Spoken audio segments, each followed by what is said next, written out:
transmutation, transition, and transfiguration. We are in the midst of a huge transmutation, transition, and transfiguration right now, and this is working on many layers, and not just one. So many light workers are already functioning in the 5D, and some even higher. We have pulled this through, and we are pulling it through. Some of us have been called years ago, and some recently, and some are just awakened. It does not matter when or where. What matters is that we hold the fifth dimensional frequency steady in our bodies and fields. I was reminded of this last week when I suddenly had to deal with someone who was near hysterical because of impending second death in their family within a few months. Of course my heart opened, but somehow this reflected so much of how most of humanity deals with death and dying. The end is always just a beginning.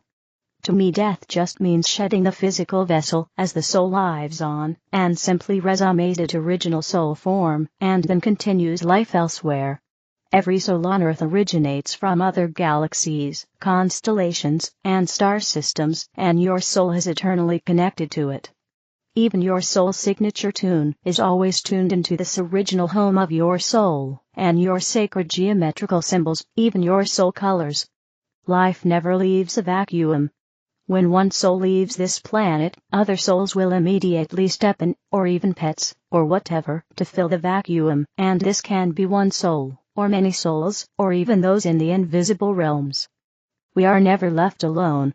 I have always been involved deeply in the church for many years, and did Sunday school classes as well, and everything else, as I was librarian, and thus much involved in community services all my life. We had a pastor from Germany, whose ministry used to be working in hospitals, and he said something to me I will never forget: you need to take leave of your loved ones before they lay on their deathbed. For that is when so many cling on, because of unfinished business, rather than doing this before this happens. Then he asked me to speak to children about death. I was quite taken aback, but then he said something else. In these modern times, people do not prepare their children for death, and they see on TV, or the movies, that the bad guys die. So when a pet parent or grandparent dies, they do not know how to handle it. Well, I did, and I had the most amazing experiences that day. I had a boy, called Carl, in my class, who was a classic example of the hyperactive boy, and I always let him run around, for I know there is nothing wrong with these children. Especially boys, they just have too much energy, and should really be out in nature, and running around, getting dirty, and being happy. So that day, the other children were listening. As I talked about death not being the end, and elaborated that it is something which happens to everybody, including children. When they had all left, Carl came and sat next to me and this boy, and I had the most amazing conversation about death and the life thereafter that I have ever had in my life. He was telling me things that truly touched my heart and soul, and I am grateful for this child, who taught me so much. In truth, there is no death, merely a shedding of earthly vessel, as the soul lives on ad infinitum. Perhaps, in moments when catastrophe strikes, we are most reminded of our own mortality. It is mostly because we cling on to things, onto people, onto whatever. What we fear most is our own mortality. Yet, what in truth is there to fear? I remember when one of my most active library members, who loved making quilts, and who had started a whole quilting group, and lived on a farm, had just moved into her dream house, which her husband had finally built for them. They were on holiday at the coast, when they got the message that their new house had been gutted during a fire. There was nothing left of the house, nor anything in it, for gas bottles had exploded as well. One day I met her in town and I asked her how she was doing. She had a big smile on her face, and this is what she said: when it all happened, I was devastated, but also relieved. I know it sounds funny, but I realized that all that stuff was weighing me down, holding me in some form or way, even the family heirlooms.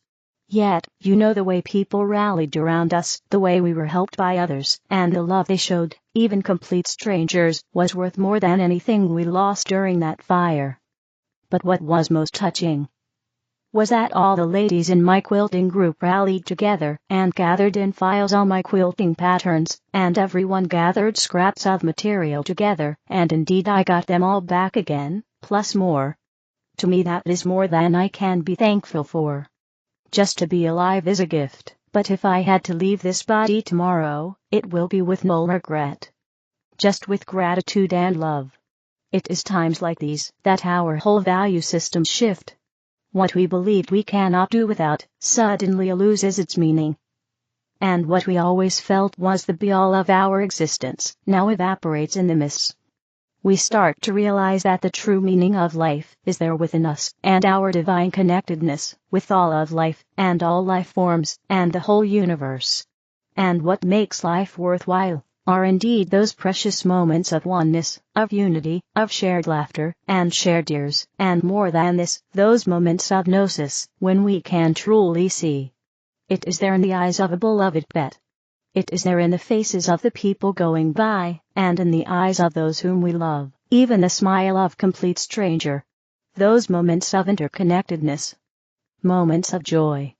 Yet, more than this love, in its purest form, all-embracing love for all sentient beings, and all of life itself, immortal.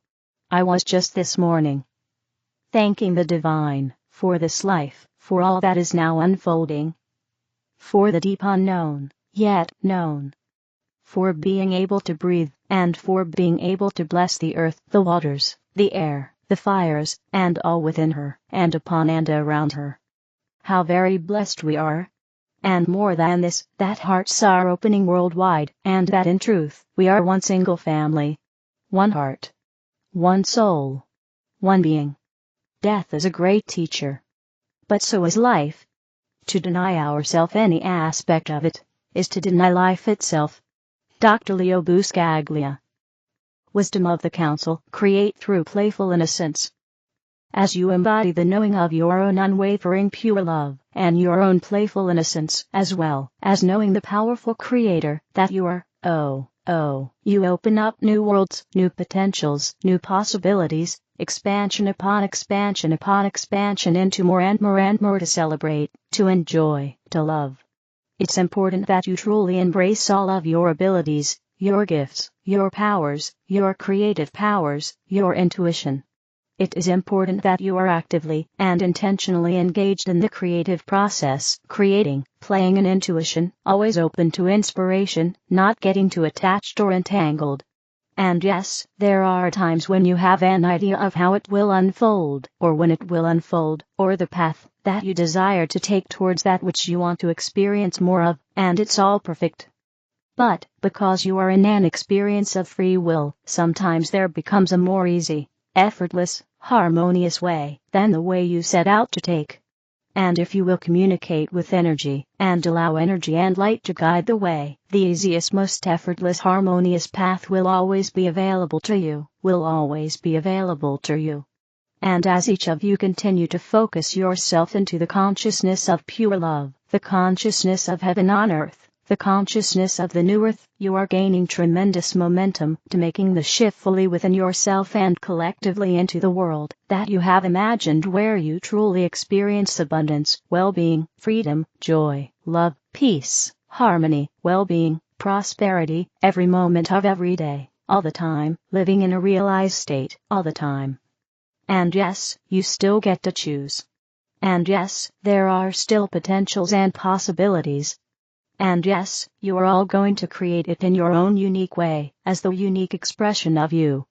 But these are powerful times, this is a powerful moment, and this is a powerful activation. You're going to start to understand that there's nothing for you to do but allow yourself to receive these activations. We are not outside of you. We are within you. And when you allow these activations, you allow the activation within yourself. You allow the activation within yourself. We are within you. You are us, and we are you. And you are allowing yourself to realize your power, your highest vibrational frequency, the highest levels of consciousness, the embodiment of pure love, and the knowing of you as powerful Creator, pure love, and playful innocence. There's nothing to do. Allow yourself to receive. If we were to say no words at all, this activation would still be as powerful. You are allowing yourself into the isness of all that is, which is you. And if there were one thing, one and only thing you need to, if there were one and only one thing to do, we'll make it as easy as possible. It is this simple phrase. Say it to yourself out loud. Say it in every situation. In that perfect moment where it's the obvious logical next perfect step, and the big dream is now your reality, and in those moments where you are returning to your vibrational set point of embodied enlightenment, there is only one thing, only one thing. And the more you do it, and the more you feel it, the more you embody it, and the more that you emanate the truth of it, the more innocence you will experience, the more pure love you will experience, the more you will know the powerful creator that you are. Here's the one simple thing. Say to yourself in every moment as often as possible, out loud or in your head, or in your heart, I know who I am, I know who I am, I know who I am, and no words need follow. But as you realize your knowing, you know that you are God. You know that you are Creator. You know that you are Source itself. You know that you are the divine. You know your true nature. You know you are a master. You know.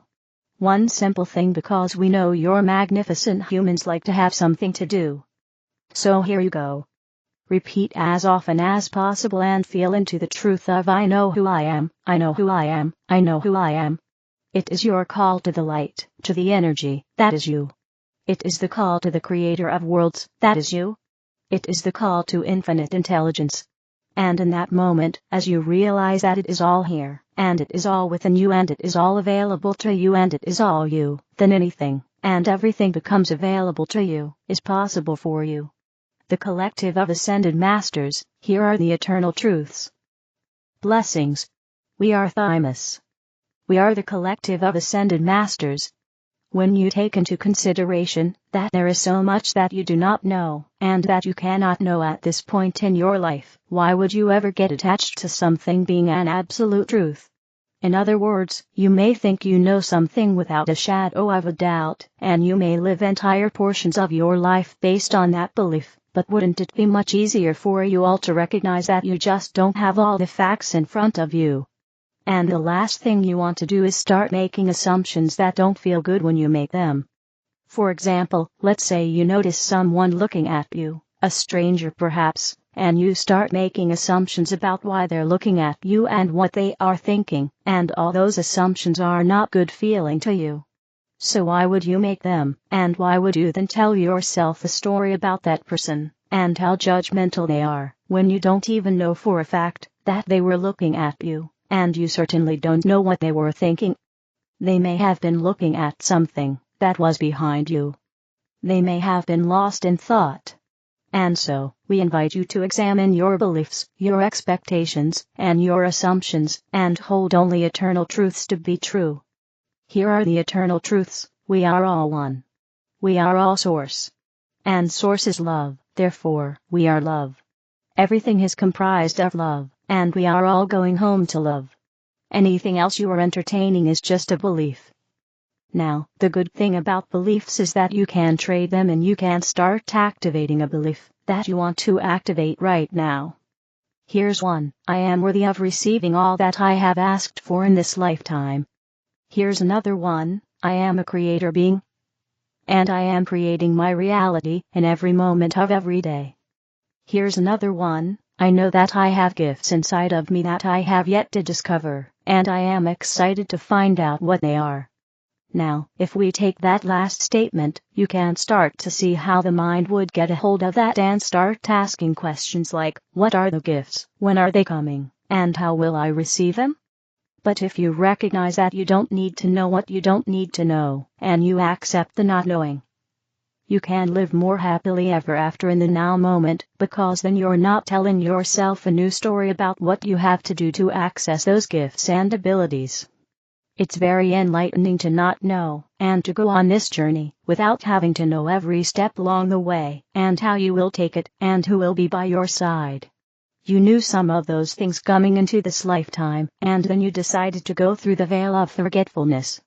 And it was a good decision, because you get to experience surprise, you get to experience wonder, You get to experience anticipation, and those are wonderful experiences that you get to have while you are still fourth dimensional. We are here to tell you that you are having one last go round in the fourth dimension right now, and you might as well enjoy the ride a bit more, instead of constantly focusing on whether something will happen, and when it will happen if it does. Trust, let go, and have faith, because you are always on the right path, because all paths lead home to love. And how could you, a being of pure love, ever miss the mark? That is all for now. We are Thymus. We are the collective of ascended masters, and we are always amongst you.